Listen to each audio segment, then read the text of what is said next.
Well, it is my honor to welcome you, Mr. President, to the White House. And I'm very much looking forward to our conversation today, which is a reaffirmation of the strength of the relationship between the United States and Ghana. And of course, we have deep and historical ties. Our official bilateral relationship began in 1957, but of course there are longer and longer-standing ties that connect the people of our nations. Over the years, many Americans have traveled to Ghana to remember the history of slavery and to honor their roots and understand their ancestry. And the African diaspora in the United States, including my home state of California, is significant, and our nation is stronger for it. We, these two nations, share a commitment to democracy. Last December, the people of Ghana voted in a free and fair election that demonstrated your nation's commitment to democratic principles and institutions. We share a view that all people must have a voice in their future, that our democracies are stronger when everyone participates and weaker when anyone is left out. We also share a commitment to global health. None of us have been immune from the ravages of the pandemic. We recognize our shared responsibility to collaborate, to share resources, to not only continue to address the effects of COVID-19, but to prepare for the next pandemics. And in that way, the United States is proud to be a member of COVAX and the African Union, and has donated more than 1.2 million doses of the Moderna vaccine to Ghana. And I'm proud to announce that we will shortly send more than 1.3 million doses of the Pfizer vaccine. Finally, we are working together to expand our economic relationship. You and I have talked about that briefly before we came in.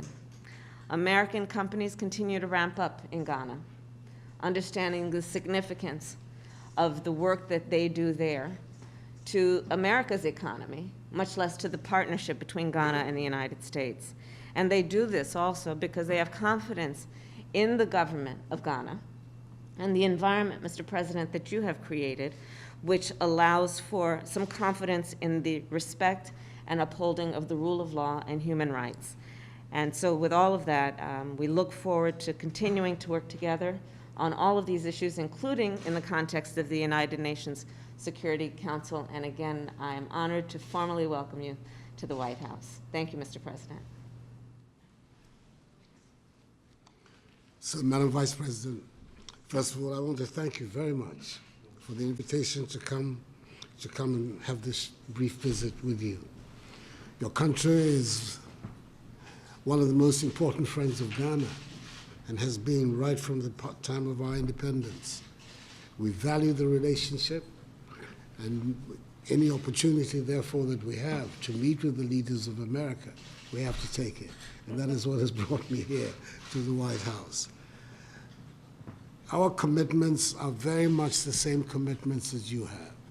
We want to develop our nation as a democracy, as a country where freedom and the respect for human rights and the rule of law are paramount to our system of governance.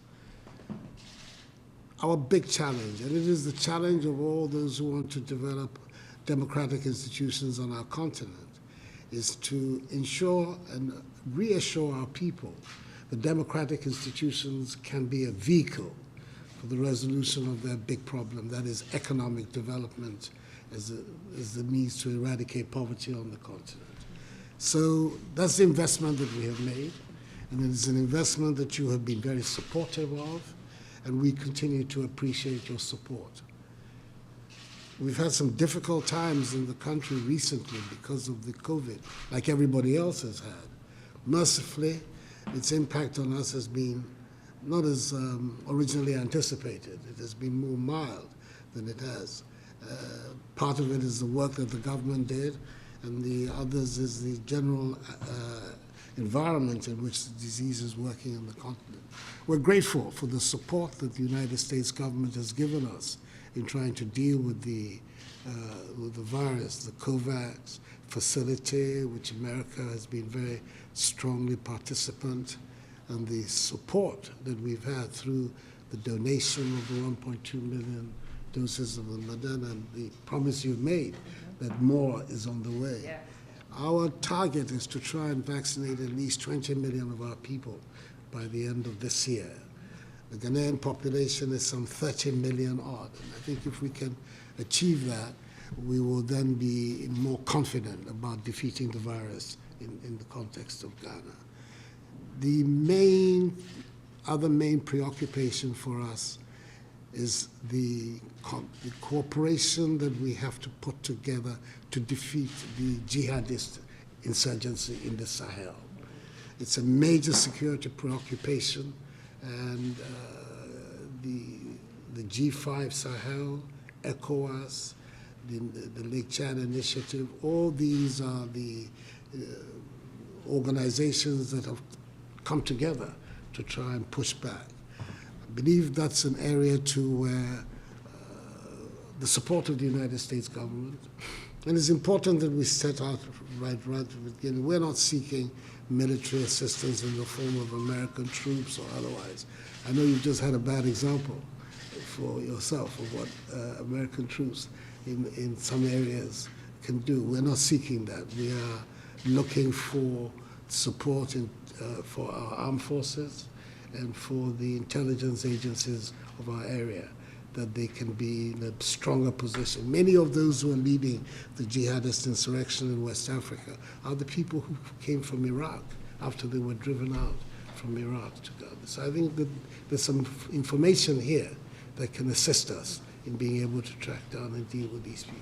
So these are the main preoccupations that have brought me here to Washington, to try and discuss with you and through you to President Biden, and hopefully it will advance our mutual causes and also strengthen the relations between our two countries. I want through you to express my warm greetings to the President and indicate to him that in Ghana he has a friend in office, and the people of Ghana have a very good feeling towards the people of America. So thank you very much once again for the invitation. And I'm hoping that it will be not the first or last time during this, my second and last time in office, that I have the opportunity to come here in Washington to meet with you. Well, we are honored to receive and greet you. Welcome, Mr. President. Thank you very Welcome, much indeed. welcome. Thank you all.